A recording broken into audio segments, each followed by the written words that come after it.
Okay, so here we are today. We're at the Westlake RV Park here in Ohio. We are in Ohio, so we are, I don't know where we're about. We're about 30 miles southeast of Cleveland, Ohio, and we're here going on our way over to Rhinebeck, New York.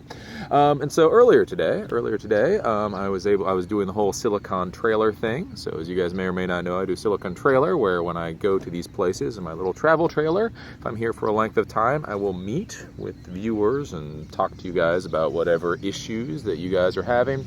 So I had a guy come over, and he's a programmer, and he's developing his own little startup company, and so we were discussing all kinds of different things. And one of the topics that came up during our discussion, I've also been thinking about it a lot lately in regards to you guys, is a question of how do you find somebody to give you advice about the real world of technology, right? So this is a big issue that comes up. As they say, as the sayings go, a smart person learns from their mistakes, a wise person learns from the mistakes of others. So, instead of making all of your own dumb mistakes, if you can go out there and you can talk to other people that have basically been doing the same types of things that you've been doing, you can learn what mistakes they made and make new ones. If nothing else, you don't have to make the same mistakes everybody else made. You can make your own brand new mistakes. But the question is how do you go out and find somebody to give you advice? Because the problem is, and what I see from most of you guys, when I see a lot of comments and when I see a lot of communication on my YouTube videos, is the fact of the matter is you're going to people who's giving you poor advice, and the reason that they're giving you poor advice is because they don't know enough to be giving you advice. You see this a lot, especially like I say on my YouTube videos, where I talk about whether or not you should get a CCNA. So I talk about, will a CCNA get you a job? No. I've talked with CEOs, I have talked with tech recruiters, I have talked with staffing firms, and if all you have is a CCNA, it's not going to get you much. Maybe you can get a help desk job. Maybe you can get some really low-level knock job somewhere, but it's a big maybe. It's not like you can't get a job with a CCNA. It's just probably not going to be the thing that gets it for you. If you go into an interview and they really like you and they really are excited about you and you happen to have a CCNA, then you may get a job. The CCNA isn't the thing that's going to put you over the top, and it just is. CCNP is a different story. An MCSE with a CCNA is a different story. A college degree with a CCNA is a different story. But if you just have a CCNA, not going to do you a whole lot of good. Just that. Keep going. Get your CCNP, and then you should be fine.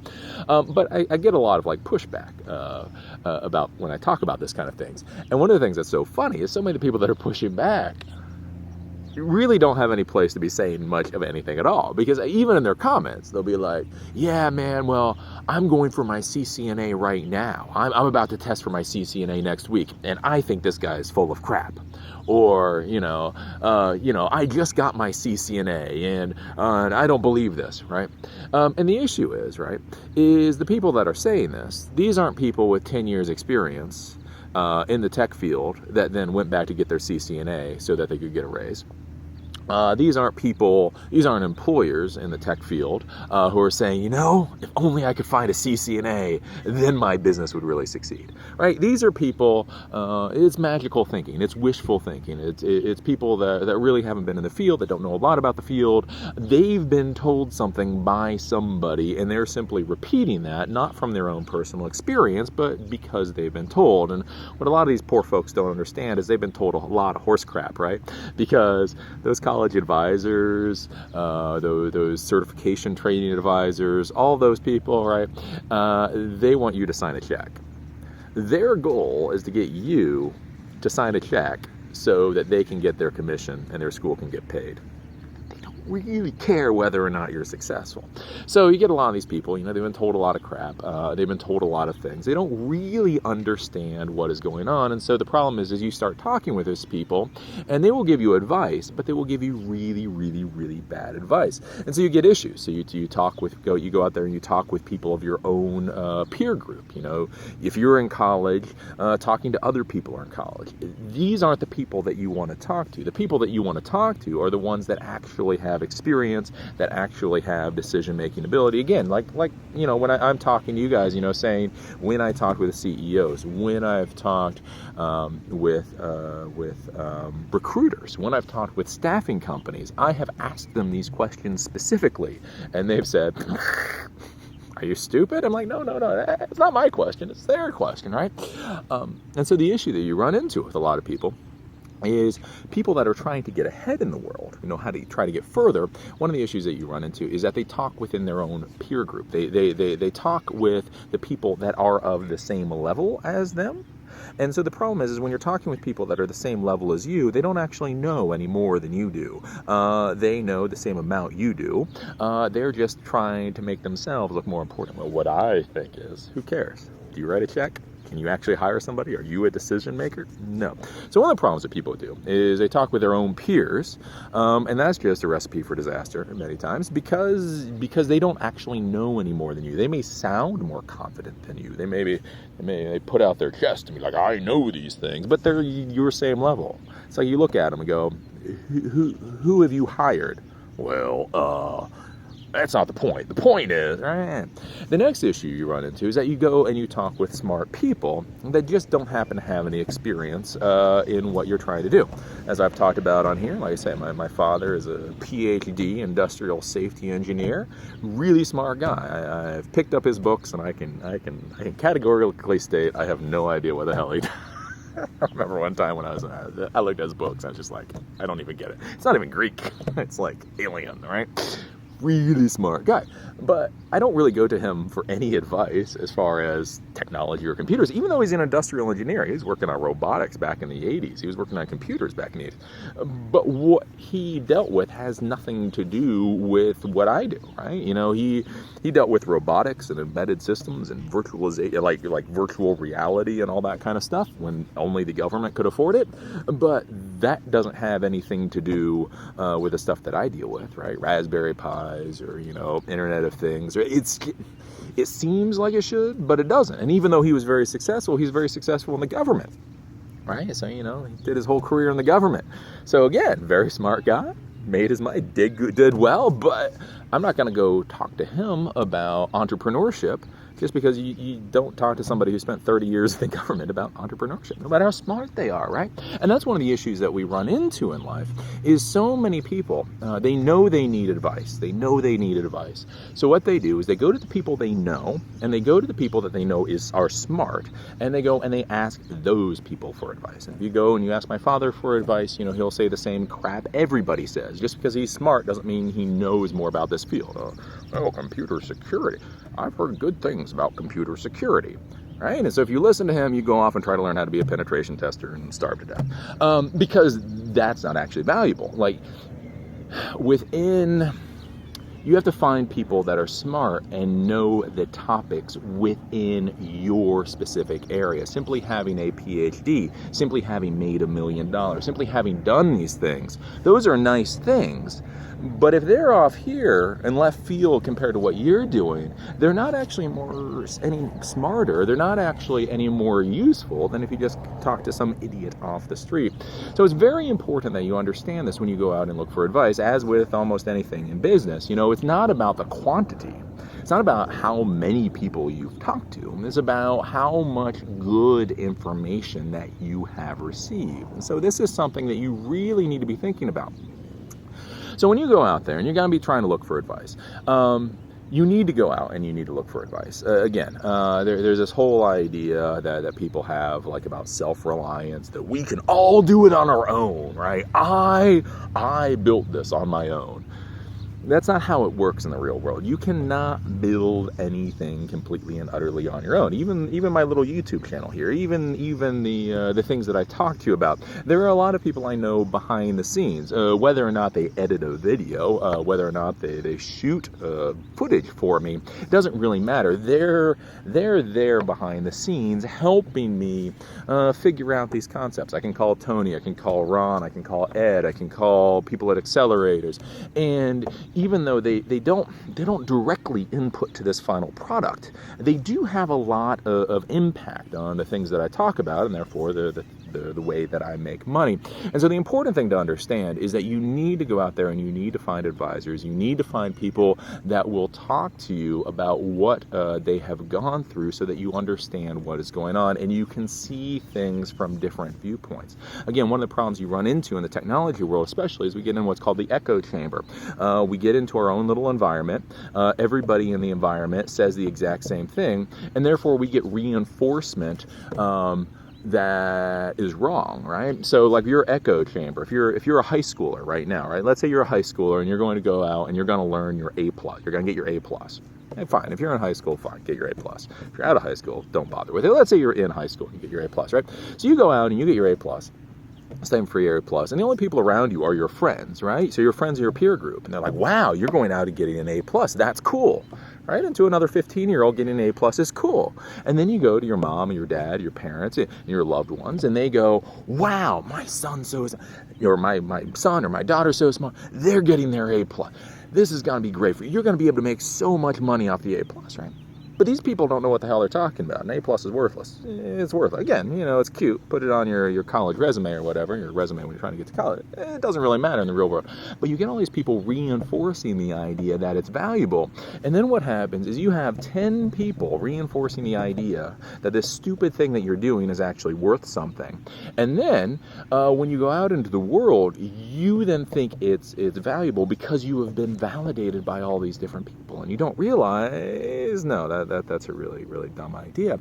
So you need to go out and you need to find advisors and people that are going to change your viewpoint, that are going to confront your viewpoint and try to make you really think about whether the things you are doing really, really are actually appropriate and really are the things that you need to do. You need to go out and you need to find these advisors. Now, one of the issues that comes up when you're going out to find advisors is, again, one thing that new people don't realize is that being an advisor, being a mentor, can be a very prestigious thing, right? There are a lot of people out there that like to do mentorship. I do have to say, doing the whole Silicon Trailer thing, I like doing mentorship for about an hour at a shot, right? It's actually pretty fun. And you may find this funny, because again, one of the problems in the world is that so much, especially in the American society, we always look at relationships as like superior, inferior. When you're trying to go out there and you're trying to find a client, the client can write a check, and so it's seen as if the client is superior and you're inferior. If you're trying to go out to find a mentor, it's very easy to think, they're superior, you're inferior. They've been doing this thing for 20 more years, they've made all this money, all this kind of stuff. So you can kind of come in and what you don't realize is being a mentor is actually, like I say, it's a prestigious thing. It's something that most successful people want to do to some fashion, to some degree, because it is a validation that they have actually gotten to be successful, right? Because when you look around, you're trying to figure out whether you're successful or not. I mean, you can look at money. But again, once you guys get into the tech field, really get into the tech field, you realize money is really not that hard of a thing. You can look at position, what is the title on your business card. But again, in the real world, title really doesn't mean a lot. I mean, a lot of titles are literally made up. I've been at companies where titles were literally made up. I was at one company, true story. And I was doing my research before I started working for the company as a tech. And I went in, and they just had a crap ton of vice presidents. Like a stupid amount of vice presidents, right? And so I was young, and so I wanted to make sure I did all my research before I got there. And so I went through their website, and I figured out their whole hierarchy or their structure. Well, I figured out the structure all the way until I hit vice presidents. And then there were a stupid amount of vice presidents. I mean, it was just like ridiculous. There were like 50 vice presidents or something. It's like the company's not the best. The company was a few thousand people. So I needed a couple of vice presidents, but like 50? Like, why the hell are there all these vice presidents? So I go. My boss at the time was actually a vice president. So I go and I'm talking to my boss, who's a vice president. I'm like, last night I was doing my research. I was being a good little boy. I was trying to do my research for this company. And there's a lot of vice presidents. I was like, maybe I'm new, maybe I'm young, maybe I don't understand something, but it seems like you got a lot of vice presidents. And the funny thing is he then looked at me and he was like, yeah, well, the issue is all those vice presidents you were reading about, those are sales vice presidents. I'm like, okay, wow, you have a lot of vice presidents for sales. And you're like, here's the issue. Within the company, what they found is they started building out. They were a startup company that grew and grew and grew into thousands of employees. And what they found out is that when you start selling very expensive, $500,000, multi-million-dollar software packages to other corporations, that the other corporations don't want to deal with sales directors. They want to deal with sales vice presidents. Right? It's simply the title. You take the exact same person. So the exact same person, when they were a sales director, wouldn't complete any sales. People would not buy from them. You take that person, the exact same person, one night, you give them new business cards, you call them a vice president of sales, and all of a sudden they're closing sales. The reason is because big companies, when they buy lots of money, things that are very expensive, they want to be dealing with vice presidents. They don't want to be dealing with anything else. So literally, this company went through and they had all these sales directors, and they literally simply changed the title for all of these people from sales director to sales vice president. And then they started making a lot more money. I swear to the Spaghetti Monster, this is a real true story. So one of the issue is again, if you're looking for validation that you are in fact successful, again, at a certain point you'll realize money really isn't that big a thing. I mean, it is. I mean, it's nice. It's not really the validator you think it's going to be, I swear to you. And then your title, your position, literally companies make that crap up. I'm not even joking. Literally companies make that up. So you may be looking at somebody like, well, this is a vice president. And he's looking at you going, oh, my boss literally just pulled the position out of his ass.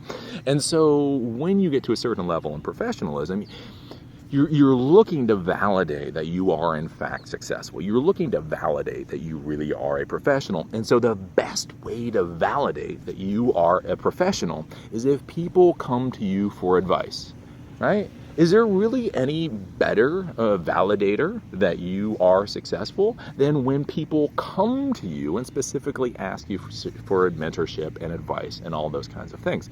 So that's what you have to understand whenever you're going to look for advice or any of this, is this is a valuable thing for people to do.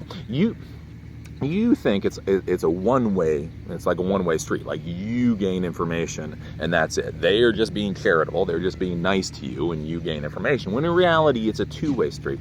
One, it validates the person to say that yes, they are in fact successful, people are coming to them, so that's a good little pat. People like pats on the back, so that's a nice little pat on the back. And then beyond that, when you do mentorship and you give advice, you also learn things and you see the world in a way you no longer see the world. New people see the world in a way that is different than older people, right? Again, I coming up in the world of technology, I used to think Outlook was the greatest thing in the world. I still like Outlook, right? I think Outlook is an amazing piece of software. You guys are probably like, what the hell are you even talking about, right? And so that's important. So you sit there and you talk and just little observations that you may give, you may not think they're valuable, but this person thinks they're valuable. Remember, they may be trying to sell products to your age group, so simply by sitting down and having a real conversation with you, they get to see how your age group thinks about the world. How do you think about education? Do you care about college, or do you think Udacity is all you need for your career? Again, you just think that's a throwaway tidbit in the conversation. That, again, to them really matters. Oh, okay.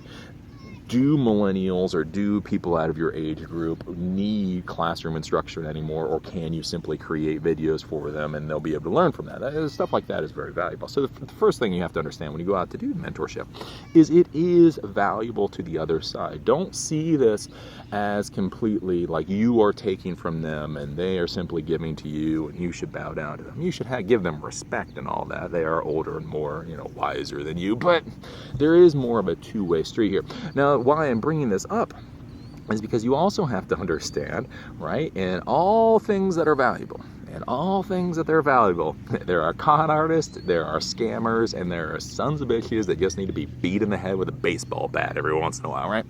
And so the issue is you guys don't realize that being a mentor is valuable. And again, being a mentor is valuable, one, from validation and getting information, but it's also valuable in ways that you guys don't see when these people that are mentoring you go back to their own peer group. right? Because again, what really shows your professionalism is who comes to you for advice and whether or not they take your advice. So, when you get to the higher echelons, like the level that I'm kind of at, we get paid off of our decisions. When you're a low level, when you're a computer repair guy, you get paid for however many computers you repair in a day. So the more computers you repair in the day, the more money you're going to make. More or less, that's how it works. When you get to the higher level, it's no longer about the product you put out, but the decisions you make. If I'm in a CIO position, or if I'm in a high-level executive tech position, I only may make one real decision a month. I may just sit there, and I'll do a lot of pondering, and I'll do a lot of thinking, and I'll do a lot of talking, and I'll do a lot of discussing. And then when I come to that one decision, when that decision is made, that is going to change how hundreds or thousands of people do their jobs. So we get paid for the decisions that affect so many other people. So we get paid on decisions. We get paid a stupid amount of money on decisions. Again, when you start looking at executives and all that, if you really break it down, you may be getting paid $25 for every computer you repair. In essence, they may be getting paid $10,000 or $25,000 for every decision they make. If you really break it down for what are you doing for a company and what they are doing for a company, what they're really doing is they're making decisions. That's what they're giving to the company, and that's what's worth stupid amounts of money. So if people are coming to them for advice, and other people, their peer group, know people are coming to them for advice, that shows that they are wise. That shows that they're smart. That shows that they have a depth of knowledge in this field, and therefore the decisions that they make must be more valuable, right? This is really how it works. And so one of the problems you get all these scam artists and such that want to be mentors, is basically you have low-level people that don't know a whole hell of a lot about anything, right? You see this a lot in the startup world especially, is you get these older people that come in, right? Older people, 40-year-olds, 50-year-olds, they've got some gray in the hair, and they know that all these low-level startup people have been told that they should get adult supervision. And these people come in and they know that these 22-year-olds really don't know the difference between a 50-year-old that's smart and knows what they're talking about and a 50-year-old that's a complete idiot. So what they do is they come in and they act like that fatherly figure. They give you all the mentorship. They give you all that, all the stuff you guys want out of me that I keep laughing at you guys about and tell you there's no way in hell it's going to happen, right? They're the people that give you that. They're going to come up to you and they're going to stare you in the eye and they're going to listen to everything you have to say. And they're going to be like, wow, I think you got a good idea here, right? And they're basically going to glom onto you and they're going to make you feel like they know something about the real world because they're trying to get that recognition that they're giving people advice. They're trying to get that recognition that they're giving mentorship. Because again, when they go back to their peers, when they go back to management level, where they're at, even at the crap or whatever, they can say, I am mentoring these 5 startup companies. Now, these kids ain't stupid, right? These kids ain't stupid. No, of course those kids ain't stupid. So if they're letting me mentor them, I'm smart. All right. Problem is a lot of these people are complete and utter idiots, right? And so basically all they're using you for is for that token validation so that they can go and make money off later. They're basically glomming onto you. Again, it's a scam thing. So this is something that you have to be really, really, really careful for when you're going out to look for advice. And so one of the things that I would say, and this is something that you should be careful about whenever you're dealing with people looking for advice, mentorship, or any of that, is are they empowering you, or are they aggrandizing themselves? This is something important to think about, right? And it's one of those things a lot of people don't think about. Right? So if you go out and you're talking to this mentor advisor that you want to get, and basically all they're doing is they're really talking about themselves. They're talking about how impressive they are. They're talking about how cool they are. They're talking about all the things that they have done. But it's not really giving you information that you can use, then what that's doing is that's aggrandizement. That's look at me. Look at how cool I am. Aren't I so cool? Look, I've been in this field for 20 years, and let me tell you, I understand all these people. I know this person, I know that person, and I'm so cool.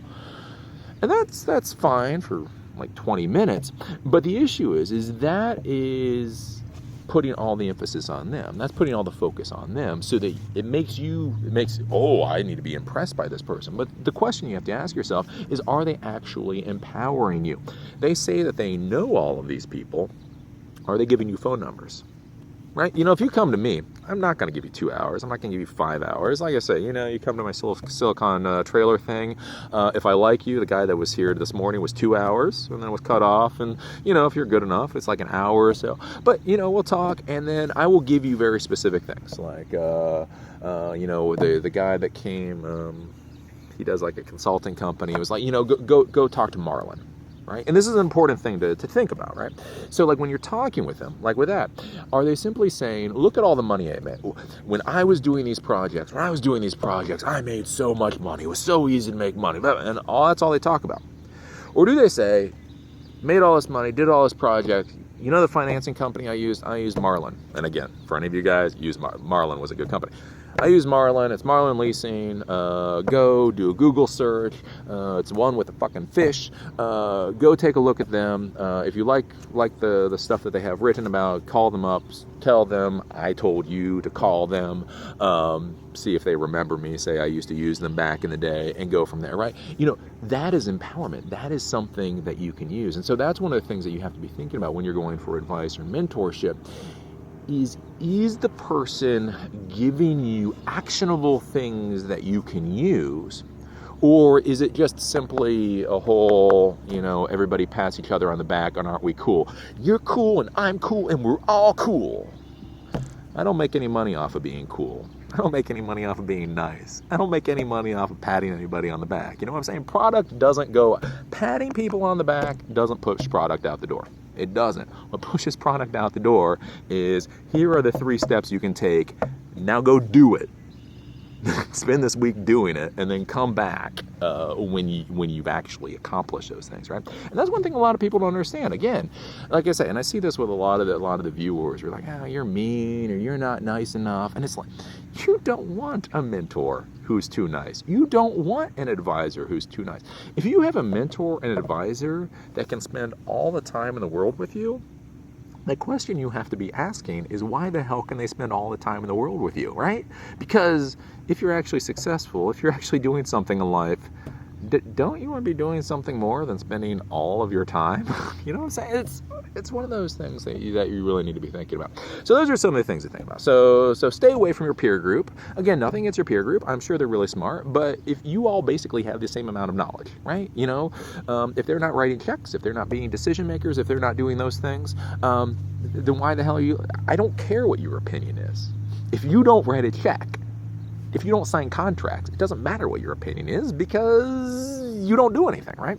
Stay away from friends and family and all those people that want to pat you on the head. I am telling you, those are the stupid SOBs that kill more careers than anything else.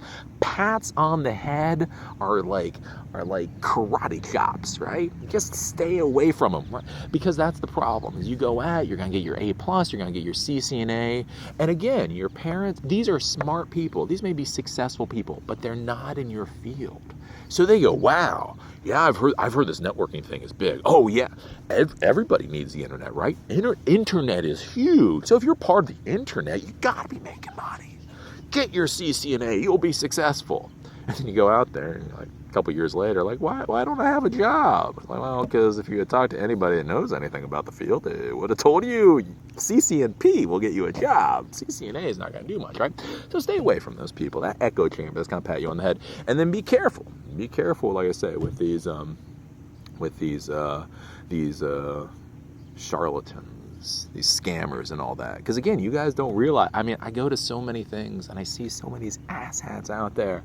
And again, like I say, you look at them and you just want to respect them. You look at them and their back is straight and their hair is the right way. And they've always got a little gray in their hair, and they just look, and they have command presence. And they go, and that's the thing, is they'll walk up to you. What's your startup doing? And then you'll say, and then they'll give you their full rapt attention. You'll be like, oh, I can't believe somebody cares this much about us. They don't care that much about you. What they care is that you care about them so they can go back to their buddies and go, hey, look, I'm advising these people. Stay away from those people. What you want to do is you want... Live video. I wonder what that was. Sounded like a gun blast. Anyways, so what you want to do is you want to go out and you want to find people that are actually, in fact, successful in your field. And I'm going to pause half a second here because I think this is going to run out. And so, anyways, here, let me pause and start again. Okay, so you want to go out and you want to find people that are, in fact, already successful in your field, that they're actually, in fact, doing something, and you can see that they're doing something. Now, this is an important thing for you guys to understand with how I was doing my videos before. One of the reasons that a lot of people complain that I was all arrogant and egotistical and all that kind of stuff when I was doing the videos before is one of the things that I did was I talked about money. I talked about money quite a bit, and I explained to you guys a lot about how money came in. You know, I talked about, getting paid for big projects, and I talked about rejecting money, and I talked about all this. Now, I did that for a very specific reason, and I'm going to stop doing it for a very specific reason. That goes to transparency, and we'll do a video on transparency later. But the reason that I was talking about it before is because I've been in your guys' position. Again, right? You know, the spaghetti monster didn't spit me out yesterday. I've built up to be where I am now. And so one of the problems that I've seen is, again, you get all these scammy asshats that want to be your mentor, that want to tell you how to be successful. And what you don't realize is that they aren't successful. I've had so many people take me under their wing only to find out they can barely pay the bills. You don't know how many people in the tech world walk around as if they are the spaghetti monster's gift to this planet, and then they're driving around in cars that are basically duct taped together. If you're driving around in a car that's duct taped together, you ain't successful in this field. Again, if you want to be a poor florist, if you want to be a poor poet, if you want to be a poor philosopher, I ain't saying anything wrong with poverty, right? Fine. I don't want to do it, but right, you know, there are professions where at least it's understandable. You know, you got your PhD in anthropology. Again, spaghetti monster, bless you, you're a better human being than I. What I'm saying is, in technology, if you're in the field of technology, there's no reason why you shouldn't have money. If you don't have money now, it should be because it's like a blip. You know, I started this company, we got hit out of left field, I went bankrupt, therefore I'm rebuilding. But there is money in this field. And so one of the reasons that I was talking about money so much before was just as kind of that token statement of, I do make money. I do know what I'm talking about. For me, again, conversations that happened off air when I was talking to my buddies and even my wife when we were discussing like money and all that, is for me, when I started making $100,000 a year for YouTube, that was when I started talking about more of being successful on YouTube and all that kind of stuff. Because that, for me, is the line. If you're not making $100,000 a year in your profession, you're not successful enough to be telling anybody crap. Unless you're an anthropologist, right? Like if you're talking to people and they're desktop support people making $40,000 or $50,000 a year or whatever, that is not success in our field. Success is at least $100,000. $100,000 is the starting. And so why I used to talk to you guys about money was just to say, I'm not some guy making $25 an hour doing a couple of service calls a day telling you how to be successful in tech. I'm saying, you know, I did the one video around Christmas time when I got rid of my sponsors. I'm the guy saying I literally had $60,000 in sponsorship, like signed. Like these were the sponsors that I had, and I started returning checks because I decided to move the business in a different way, right? And so that's why I talked about money. And so that's one of the things when you go out and you're looking for advisors and you're looking for mentors, you need to go and you need to find people that have actually achieved success in whatever way that you want to achieve success. Again, I've achieved success in money, but I haven't really launched what you would consider a startup company, right? You know, I've done my own little tech entrepreneurship. But if you were going to go out and you were going to launch a startup company and you wanted to go from 2 people to 100 employees in a year or 2 years, you wouldn't come to me. If you want to bootstrap your tech endeavor, or if you want to get ahead in your career, you come to me. I can explain that to you. If you want to, again, like I say, rapidly expand to 100 or 200 people in a year, I don't have that specific information. So what you need to think about is who do you most want to emulate? Who, like when you're going out and you're meeting people and you're talking to people, in 5 years, who do you want to be closest to looking like? Do you want to look like some weird scruffy geek who lives out of a travel trailer making money? Listen to me. If you want like some gung-ho startup company, go and find somebody else that matches that. So this is a very important thing. Again, it's not about going out and finding smart people. It's not about finding out successful people. It's not even going about finding successful geeks. It is, what are you trying to accomplish? Are you trying to launch a startup company? Are you trying to be a CIO? Are you trying to just create a little company so that you can pay the bills and that's all? You think about what you're trying to do, and then try to go out and find the people that most closely actually resemble what you're going after. And you'll be more successful if you do that. Now, when you're going out there to try to find advisors or mentors or any of that, the thing, as I said before, what you do have to realize is that it is valuable for us to give mentorship. Again, like I say, I genuinely like doing Silicon Trailer. I really do, I have to say. Everybody that's come so far has had real questions. So I like answering real questions and discussing the issues they have. So one of the things you do have to realize is that this is a valuable thing for people to do. Almost everybody who is any kind of real professional will give advice. Whether or not mentorship gets a little further than advice, but they'll do advice maybe, and maybe mentorship. So they do want to do that. But what you also have to understand is that people have a lot of things on their plates. And again, like I say, new people, especially when you're young, you don't realize how much older people have on their plates. And it's not just business. It's not just whatever business they're in. They have whatever business they're in. They also have whatever social things that they're responsible for. You know, are they part of the church group? Do they help coach Little League? All that kind of stuff. I mean, that takes time out of their life. You know, they have wives. They have spouses. They have kids, possibly. They have mortgage. They have a lot more stuff. Like, when you're 20 years old, you don't have a lot on your plate. Basically, you got to feed yourself. You know, you got to do your laundry every once in a while. You got to try to go out and, you know, find somebody of the opposite sex. There's not a lot to it. You can really focus a lot. You can focus a tremendous amount on your career simply because you don't have a lot else out there. Again, once you start getting older, there's all of these other responsibilities. We still care about our careers, but there's all this other stuff going on. So when you go out to find advisors, one of the things that you have to just accept is simply you have to be willing to accept whatever they're offering. And again, this is one of the big problems that I see, even in the real world, in the physical world. I've dealt with problems with people this way, is people get very self-centered. Well, what I need out of you is, I need out of you. What you need to do, you need to, right? And I'm somebody who has a lot of crap on his plate. I'm already making money. I'm already where I am in life. And you keep hammering what I need. And that is when the walls go down and the communication gets shut off. Because once I hear I need for the third time, then you're just worthless to me. You're just annoying. The worst thing in the world you can be to a professional is annoying. So you have to accept whatever they're willing to offer. So if you go to talk to somebody, you find somebody to model yourself after, whoever they may be, and you go to talk to them, you email them or whatever, what you're going to find a lot of times is they'll give you a little bit. Yeah. I'll give you a little bit, right?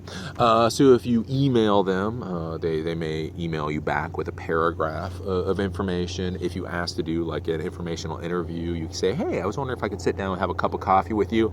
They may give you half an hour. They may give you 15 minutes. In the beginning, they're not going to give you a lot, right? Because they don't have a lot of time. They don't really know who the hell you are. It's just, okay, some snot nose wants some advice. yeah, okay, I guess I can slot in 30 minutes, right? So if you go and you do that 30 minutes, and you're nice and you're polite and you treat the person as if they're a human being, you will notice I talk about this a lot in all my videos. Treat the other person as if they're a human being, because it's surprising. It's surprising how poorly people treat like successful people. Like, again, like bosses and CEOs and mentorship.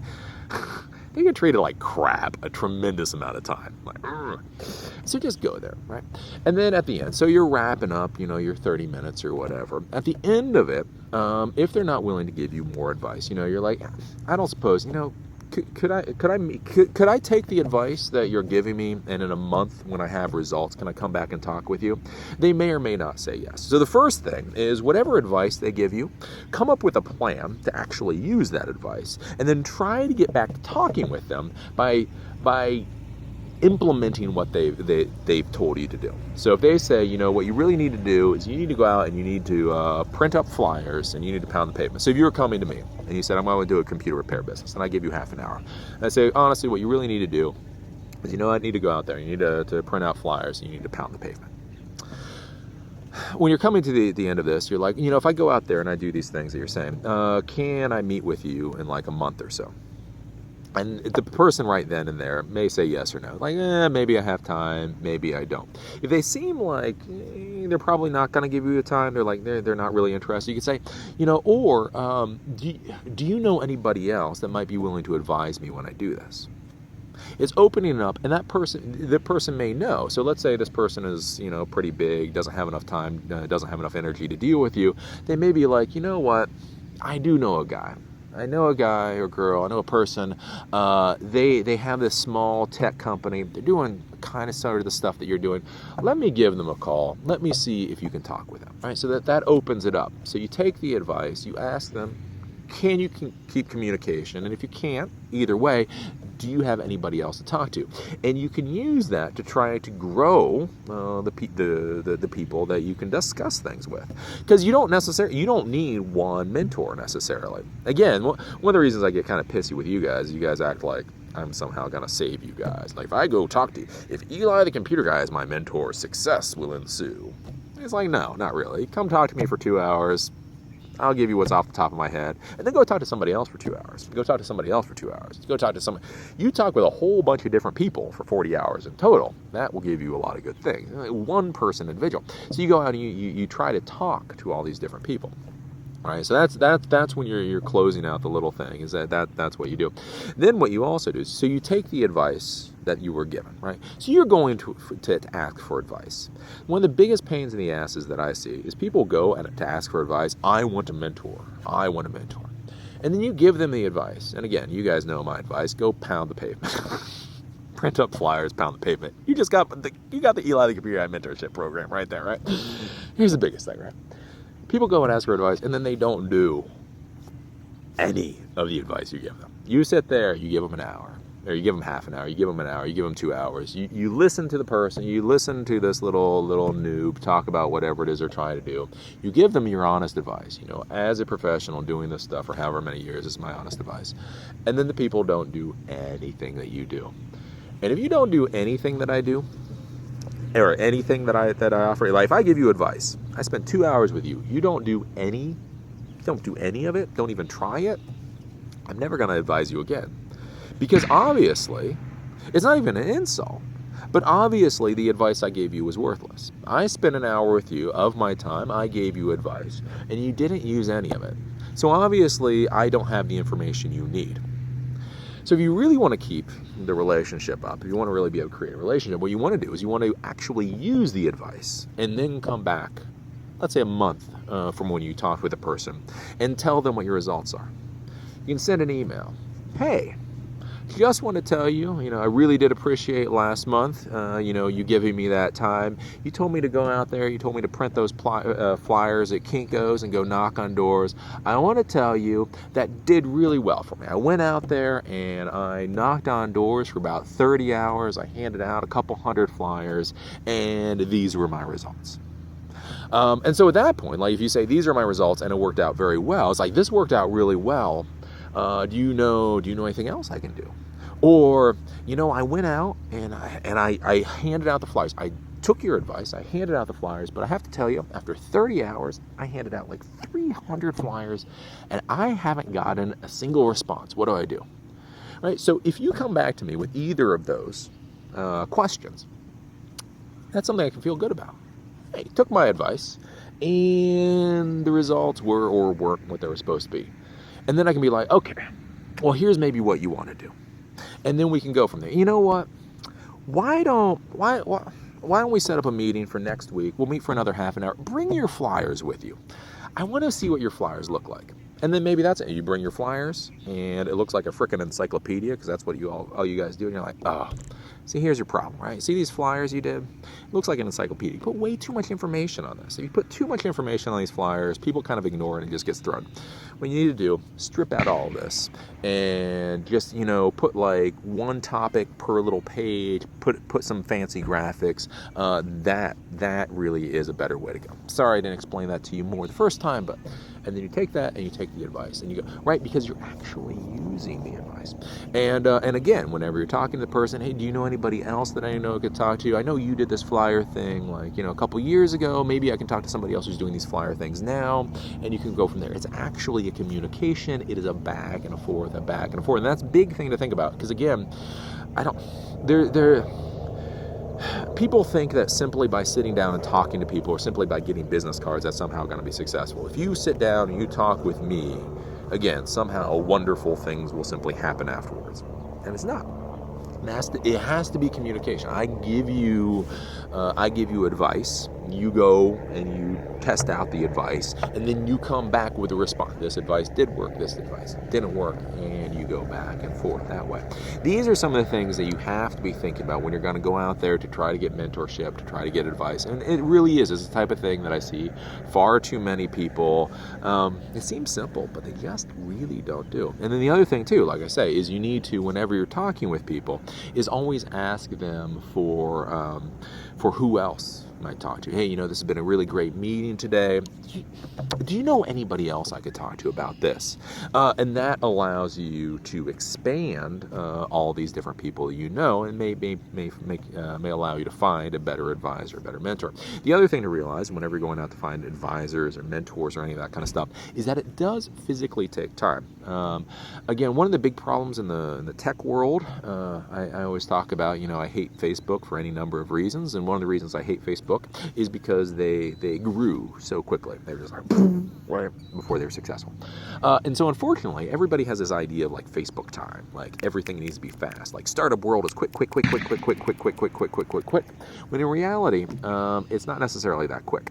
And it probably won't be that quick for you. So if you're trying to find advisors, if you're trying to find people that will give you advice, you have to realize that this overall is probably going to be about a year process.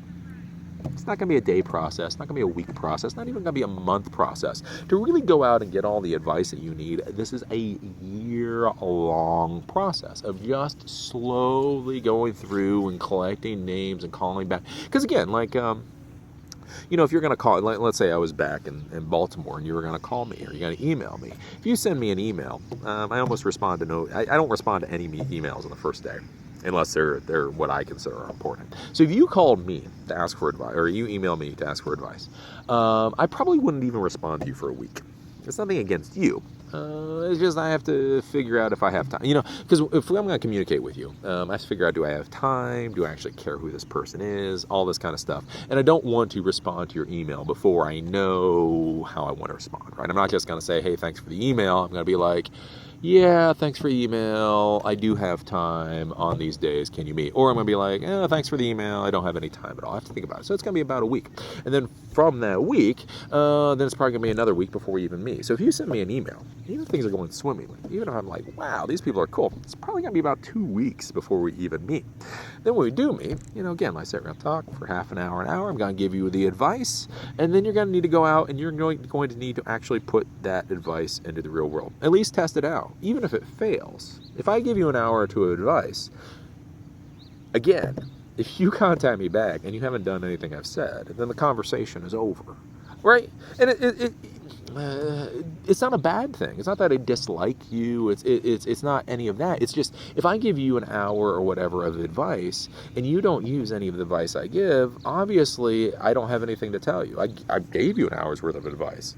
If in an hour of giving you advice you didn't have any takeaways, then obviously whatever you're doing, I don't know what you're doing, right?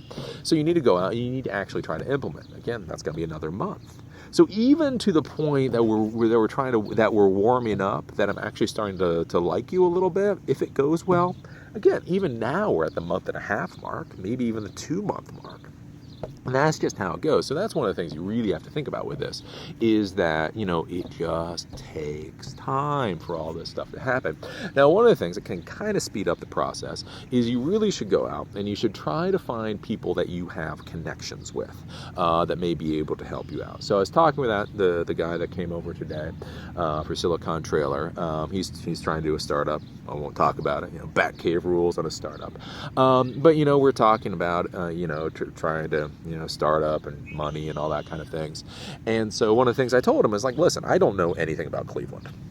All I know about the Cleveland area is what I've learned in about the past 2 days, which isn't much of anything. And again, all geographic areas do things differently. Funding is different in Cleveland than it is in Lincoln, than it is in San Francisco. Things work differently. Co-working facilities, accelerators, all that stuff is just different wherever you are. So, one of the things I was telling him is that you need to find somebody local that can give you advice based on where we are here, and based on, how you want to grow. And so this person had worked at a startup tech company that was doing very well, and he had already left. He had left, brighter pastures, making more money other places. And so one of the things I told him is I said, well, if you already worked for that startup company, one of the things you should think about is contact the CEO for that startup. Tell them that you used to work for them and that you were very impressed with how they did things, and see if he'll be able to help you out. That's one thing to think about, is who do you have connections with, right? So I am more likely to respond to somebody that I have some kind of tangential connection with than I am to somebody that I don't know at all. So if I have a company, I have 100 people, you used to be one of my employees and you liked working for me, simply saying, hey, I used to work for you, that little bit of a connection, that's just tiny, microscopic connection is enough to weight the scale to be like, you know what, I'm going to give this person 30 minutes or an hour.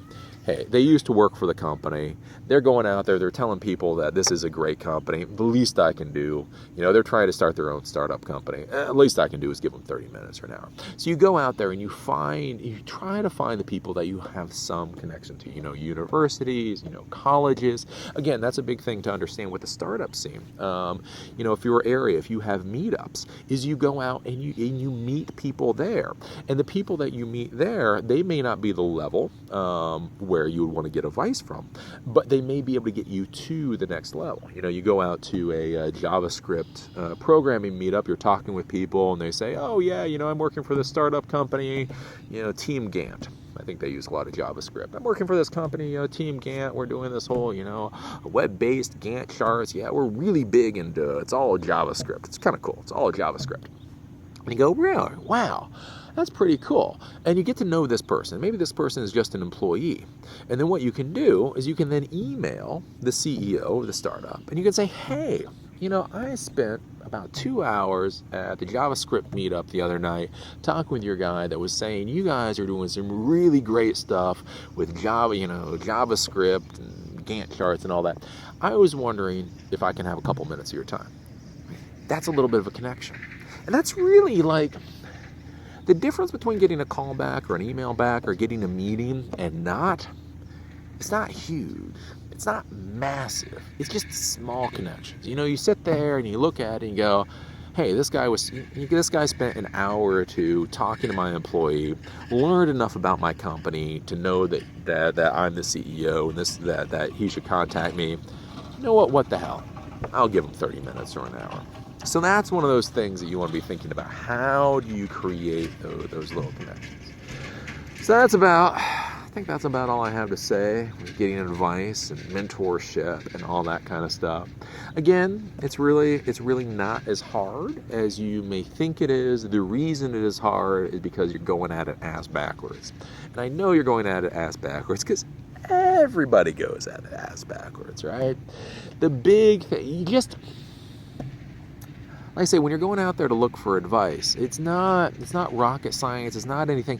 You just kind of have to think about what you're doing. I mean, do you really care about your mom's opinion about whether you get your A+? You shouldn't. Again, your mom's probably a great person, but what does she know about the tech world?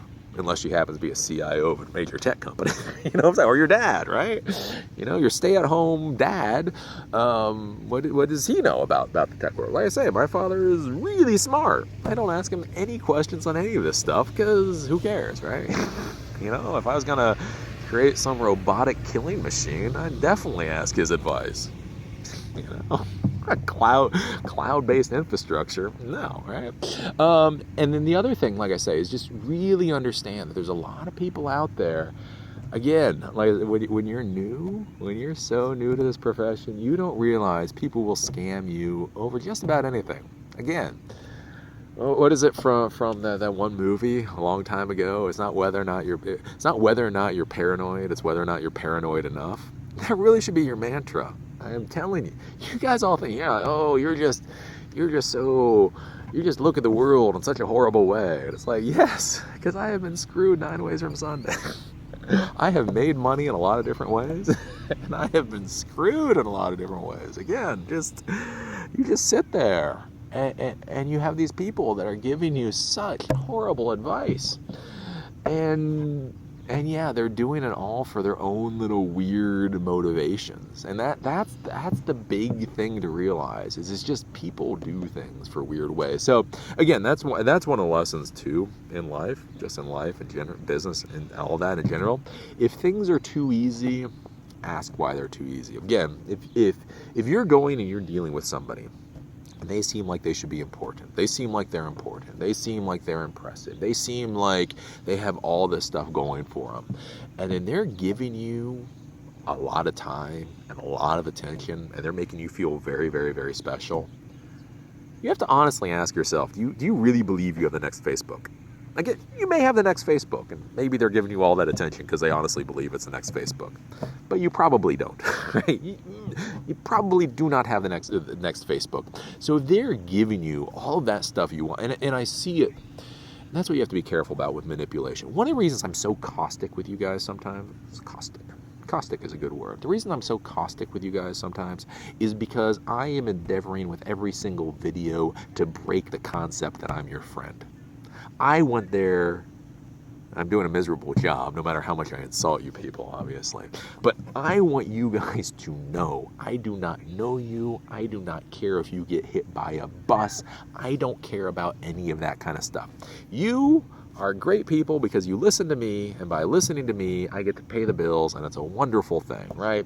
But I want to be caustic because I want to drive that wedge between us because it's very important. Because what you have to understand is there are so many people out there that are going to manipulate the ever-loving crap out of you for no good reason. And I see this. This isn't just me like bleeding heart. Oh, when I was 23, this person screwed me. I was 24 when he screwed me, but anyways. But it's that I see all these startup companies. I see all these scam artists. I see all these frauds. I see all these cons. I see all that warm, loving horse, all that stuff that so many of you guys are dying to have. You know what I'm saying? And I see these people get screwed, and it's like, you know, if you're getting too much out of people, you gotta really be concerned about it. Again, I'm not saying all things are bad. I'm not saying that you shouldn't trust anybody. Again, like I said, my wife, the wife I have been with for 10 years, we fell in love basically at second sight. You know, we lived together essentially from the third day after our first date. We officially moved in together after 21 days. So yes, amazing, wonderful things can happen. But be careful. They don't happen very often. And if you're getting all that stuff that so many of you guys want, you got to be really concerned about why. You got to be really concerned about why. Because even if you have a successful company, right? Because again, if you're going to be a mentor, if you're going to be an advisor, if I'm really going to advise your company, right? If you come to me and you talk to me for an hour, like, of course that's free. But if I'm really going to mentor your company, if I'm really going to advise your company, it's only reasonable that I make some money out of that, right? So if you have a good, decent startup company and you can get funding and that money comes in, again, that gray-haired 50-year-old person that really doesn't know a whole lot but is making you feel so warm and cuddly, it's only reasonable. I mean, he really should get like 50. I mean, he's giving you so much advice. It's only reasonable that you pay his consulting fees, right? Consulting fees for really garbage information. Yeah, I don't know. So those are some of the things to think about. Go try to find anybody that you have any kind of tangential connection to, and contact them. Again, make sure though that they fit in with what you're trying to do. If you're trying to do a rapid growth startup company, find people who have created rapid growth startup companies. If you're trying to come up with weird, eccentric entrepreneurs that wander around the country in travel trailers, come to Silicon Trailer and talk to me. You know what I'm saying? Like, find the people that will give you the type of advice that you need. If you want to create a high-risk company, don't go talk to risk-averse people, right? That's the kind of thing to think about. So yeah, so there we go. That is my thought on mentorship and advice and all that kind of stuff. Yeah, it's pretty good. Again, as I've said, I like Silicon Trailer. Silicon Trailer is working out well. Again, I don't want to see fans. I don't want people, I just like you. Yeah. You come with some, you have a real problem. You have real questions. It's really good. It's nice to think about, right? It's nice to sit there and think about. Though I will warn you, if you do come to Silicon Trailer, my wife has told me that basically many times she stays in the trailer and cringes, because apparently I really do talk to you guys about the same way that I talk to you guys on video. It's a little more muted. It's a little more relaxed, because obviously it is one-on-one, but yeah. She was, we were talking about that the other day because one of the people that came and was asking me advice. I basically said the exact same thing I say on video. She was like, how can you say that to that person? That person has obviously invested so much in what they were doing. I was like, it was kind of stupid. She's like, you can't say that. Like, yeah, I did. It's my honest opinion. You can take my opinion. You can leave my opinion. But it was my honest opinion. So, yeah, if you do come, just realize I will give you my honest opinion. Though I'm not, like I say, I'm not as horrible in real life. Not quite as caustic in real life. But, yeah. Anyways. So, with that, I will go have some dinner. Like I say, enjoy the nice view on our pond here in Cleveland. Yeah, that's about it. See you guys in the next video.